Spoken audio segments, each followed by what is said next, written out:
Good day and welcome to the Sport Rep Show. My name is Jesse Jackson Kauraitha and I'll be your host for today, updating you on the latest sports news in and beyond Namibian borders for the next 25 minutes or so. And now for the latest on the hit list.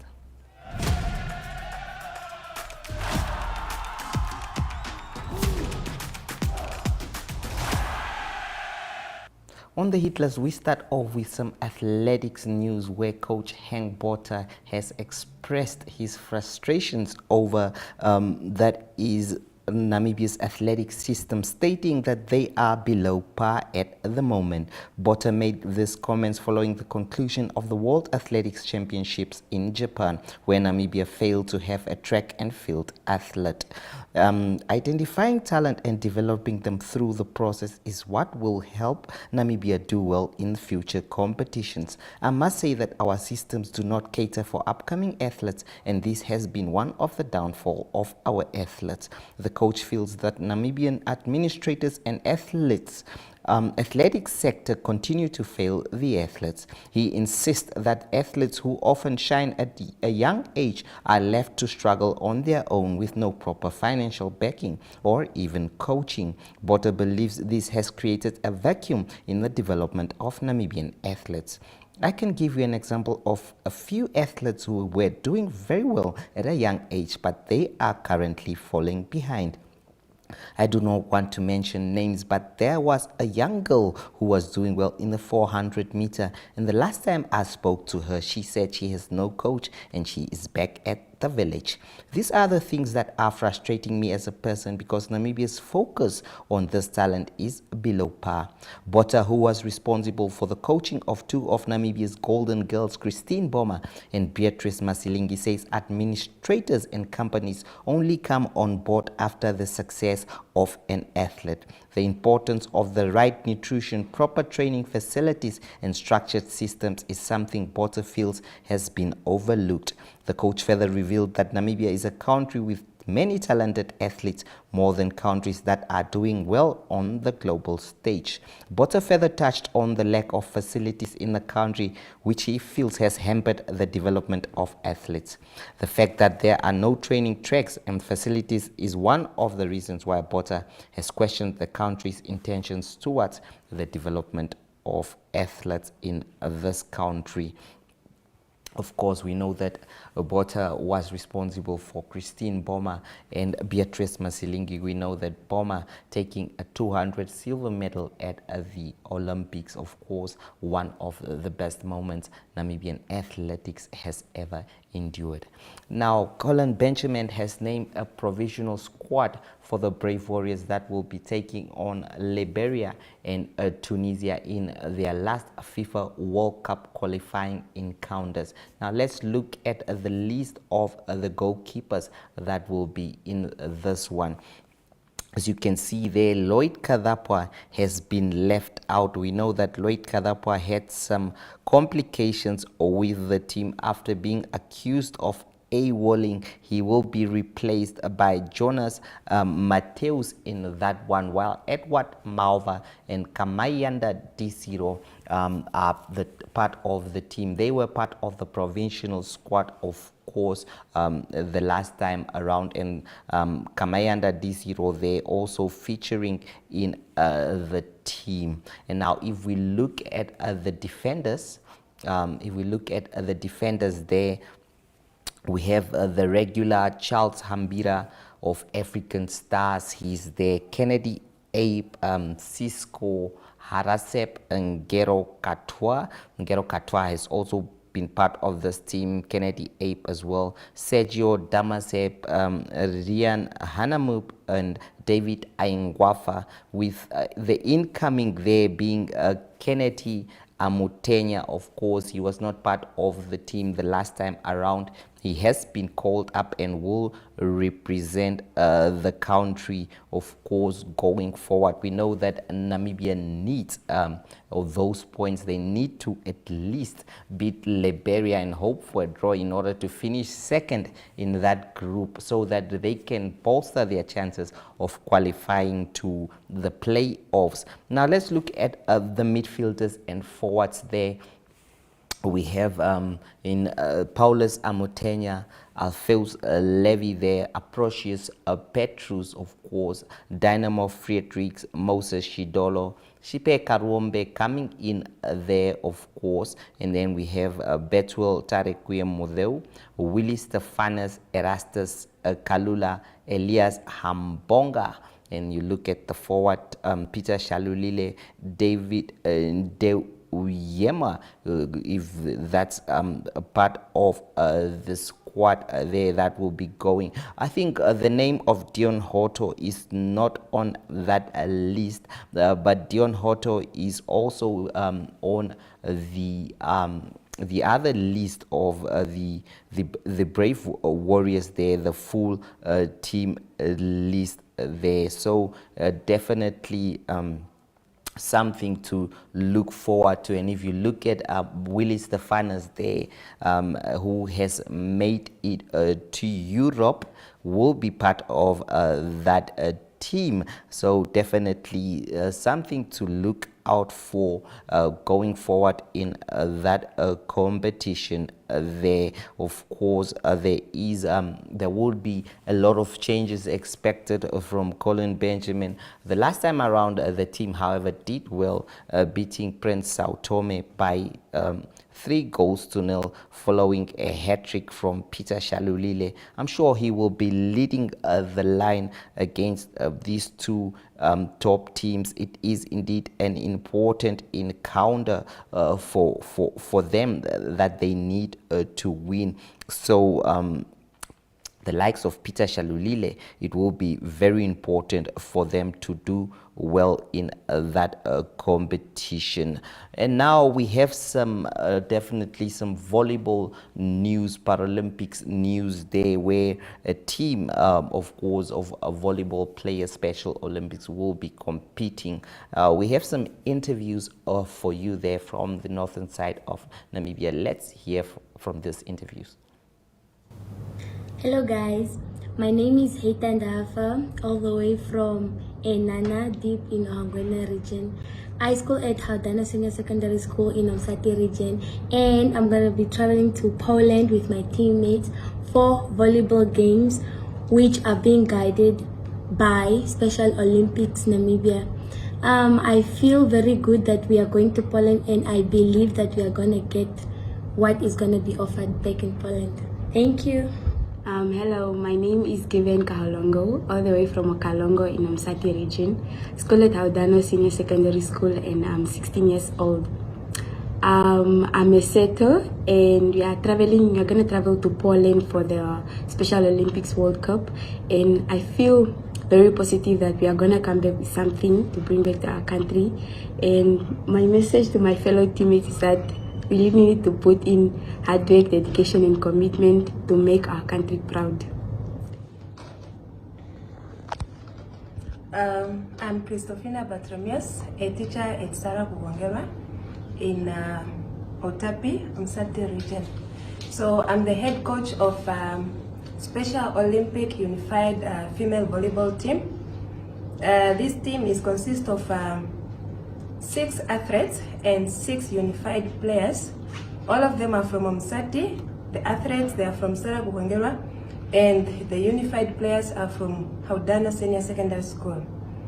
So we managed to attend the trials in Windhoek, where different regions attended the trials.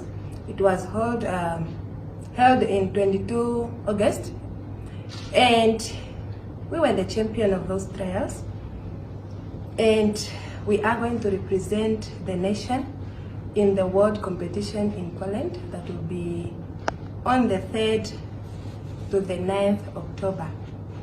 So it wasn't easy, but we managed, and as we are going to try our best. This is the first time the Special Olympic is being represented internationally in volleyball unified competitions, and by looking at my players, they are ready and they are capable of anything, I think. Stay informed and entertained with the latest coastal news, community stories, and local highlights all in one place. From inspiring people to exciting events, Irongo Talk brings you the moments that matter. Every week, we bring you the latest regional news, from impactful community stories to big sport headlines. We also dive into inspiring interviews with local figures and entrepreneurs and keep you in the loop on all the can't miss weekend events. By bridging the gap between print and digital, we inform you every week on what to expect in your Irongo print edition inside the Republikein, Namibian Sun, and the Algemeine Zeitung. Watch Irongo Talk every Wednesday and Friday on oneup2.com, on NTV, DSTV channel 285 or GoTV channel 25 at 1:30. You can also find us on our social media platforms, that's on Facebook, Instagram, Threads, X, as well as on TikTok. Irongo Talk, our community, your news.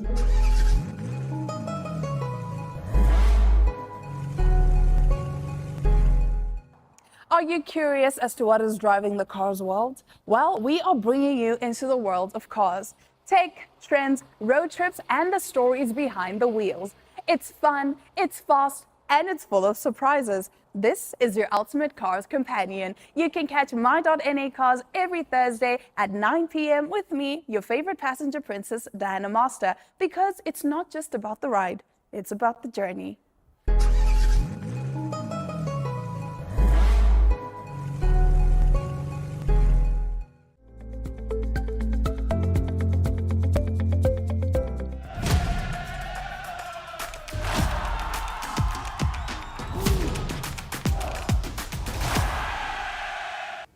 Now, Namibian para-athlete Ananias Shikongo has confirmed his readiness for the World Paralympics Championship taking place in Delhi from 5 October, from this Sunday until 5 October. Let's hear from him. Yeah, my name is Ananias Shikongo, the troublemaker on the track. So I find myself 2025 World Championship in India. So far so good, but it's very hot. But we are ready. We are ready for the game. We are counting down, waiting for a few days to start. So, but so far so good.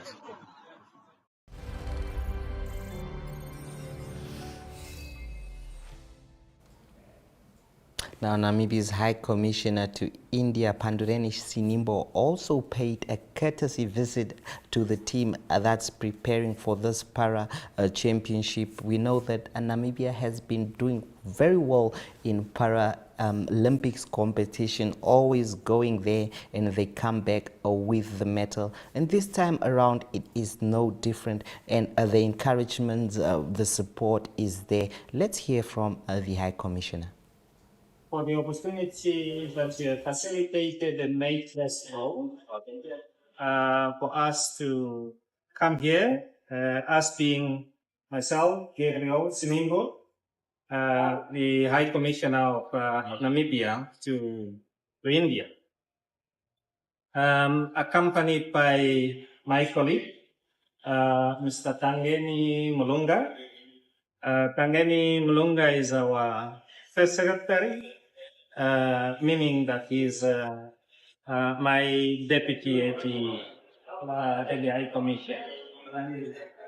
Now, we are really quite excited to be here and to see you being here. Yourself, as well as the honorable officials, the coaches, the athletes, and the guides, being here, of course, representing Namibia, putting the name of our country on the map. As the High Commission, of course, we will be joining some of on some of the days when the participation is going to take place, of course, to cheer you as you are celebrating your participation and obviously during the same time, hopefully enjoying the culture of this country while proudly representing our country. At the mission, we are 5 Namibians. We have a special heart, a soft heart for athletics, in the sense that in my earlier years, there was a time when I served as the permanent secretary, which is now called the executive director of the Ministry of Sport. I then at that time had opportunities to have more interactions with athletes and so on. I extend our assurance of the support from our part. If there is in any way or manner that we can help and ease your visit, your tour, to be more convenient, please do not hesitate to speak to us. Mr. Mlunga's number already you have, of course. Tangani, then you can also share my mobile number.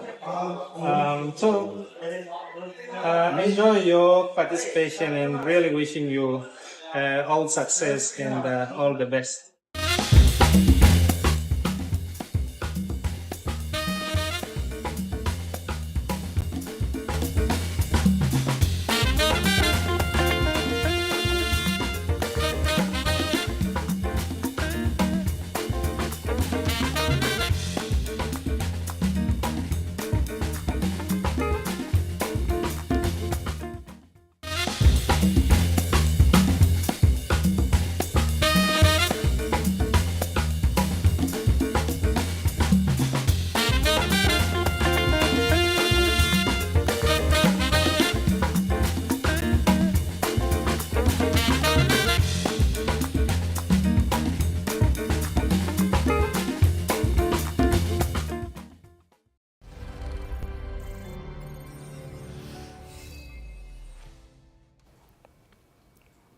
Oh, good luck to the team there. Now we take you down memory lane where Brian Munango had an interview with one of the referees of the Premier League, the Namibia Rugby Premier League, that's Yori Botha, about what he does and all the decisions he make on Athletes World. After that, it will be Ariel Hart to give us the latest international news. From me, Jesse Jackson Kauraifa. See you again tomorrow at the same time and place. Goodbye.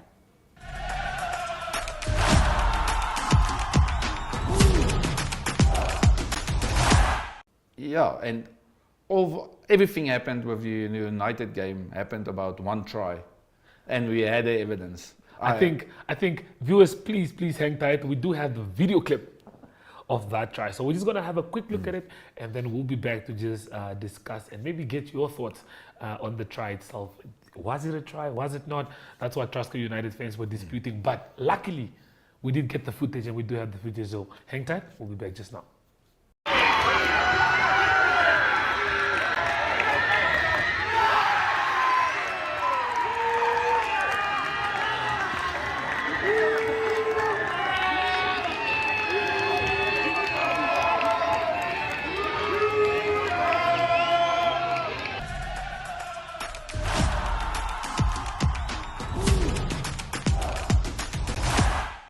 Okay, well, guys, there you saw the try, and if you now think about it, Yure, Yes, that's a big call.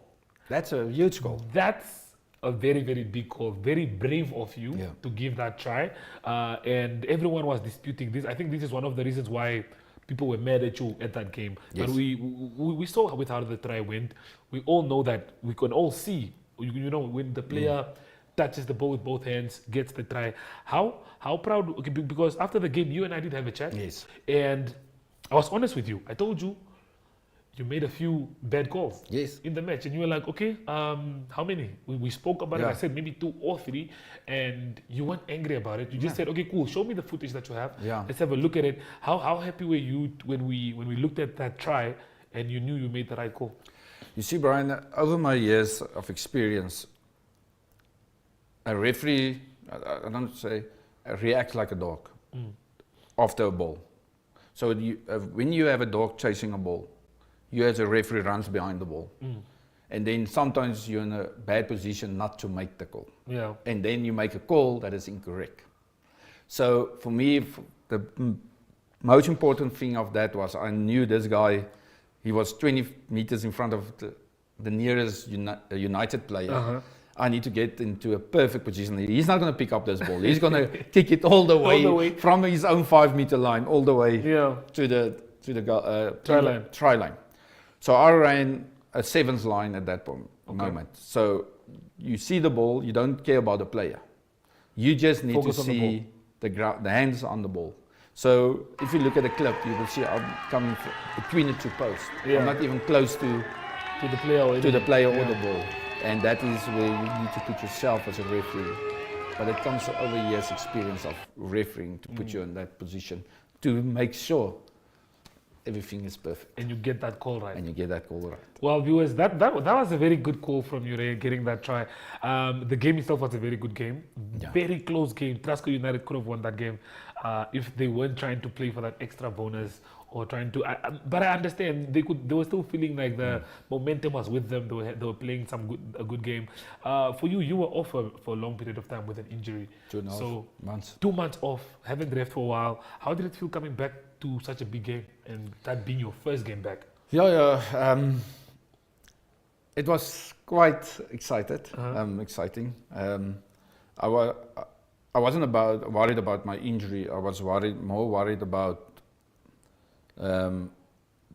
do this game fit me at this stage? Yes, is it the right time to come back? Yes. But my question to myself was on Wednesday night when I got the appointment, is there ever a right time? After a long injury and things like that. Yeah. So 4 years back, before my under 19 Currie Cup final, 2 weeks before that I pulled my hamstring. So again, I didn't practice for 2 weeks. And I didn't told anyone. I just went because you wanted to ref that final. The ref that final. So I went to my physios, everything, and at that day, before the game, I went for a warm-up, I came off and I'm like, looked at my AR1 because he normally takes over when you get injured on the field. I'm like, look at him and I said, are you ready? He says, yes, and he grabs his flag.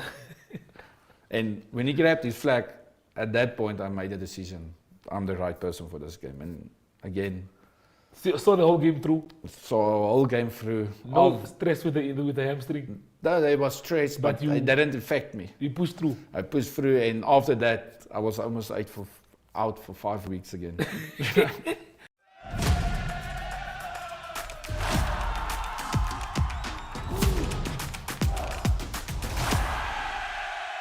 Good day everyone, time for international sports news, and starting off with soccer news first. Carabao Cup that's being played at the moment. It's a knockout tournament and it is in English football, and 3 big teams that went through, actually 4 of them. It's Arsenal, Manchester City, Tottenham Hotspur and Newcastle United. They all have won their games. That was in the 3rd round of the Carabao Cup. So what happened was Arsenal, they played away, that was to Port Vale, and they won that game by 2-0. Then Manchester City also away to Huddersfield, a 2-0 win for Manchester City. And then home game for Tottenham Hotspur, beating Doncaster by 3-0. And then also a home game for Newcastle. They beat Bradford at home by 4-1. So they also through to the 4th round of the Carabao Cup. This coming weekend is English Premier League that continues. A big game coming up on Sunday. It's Newcastle that will host Arsenal. Arsenal on 10 points at the moment on the English Premier League, 5 points behind leaders Liverpool. And it's Liverpool that will play away to Crystal Palace. Moving on to cricket news, it's the Asian Cup that continues. It's 4 teams playing in that. Is India, Pakistan, also Sri Lanka and Bangladesh. It's T20. It's a 20-over competition, the Asian Cup. The defending champions, India, they flew to the final on Sunday. That was after beating Bangladesh by 41 runs. It was India scoring 168 for 6 in their allotted 20 overs, and then it was Bangladesh bowled out for 127 in the 20th over. So what happens now is Pakistan play against Bangladesh on Thursday, and the winner of this game will go through to the final against India on Sunday. Then closing off today's international sports news, it is rugby news. It is two big games coming up in the Rugby Championship this coming weekend. It is New Zealand that will host Australia. That game also doubles up as a Bledisloe Cup game. And then South Africa, they host Argentina in Durban on Saturday. So team selection, it is Australia that named their team, and it will be the loosehead prop James Slipper that will play his 150th game for Australia on Saturday. Then for New Zealand, there's an injury to the captain, Scott Barrett. The shoulder injury is out of the 23 matchday team, and he's replaced by Fabian Holland on lock. And then the new captain for the game is R.D. Sevilla. And two players also brought in by New Zealand is Cam Roygaard on scrum half, and also Caleb Clark. He will play on the wing. So that is Rugby Championship rugby for this coming Saturday. So that's international sports news for today. Hope you have a great sport day. We talk international sport again tomorrow. Goodbye.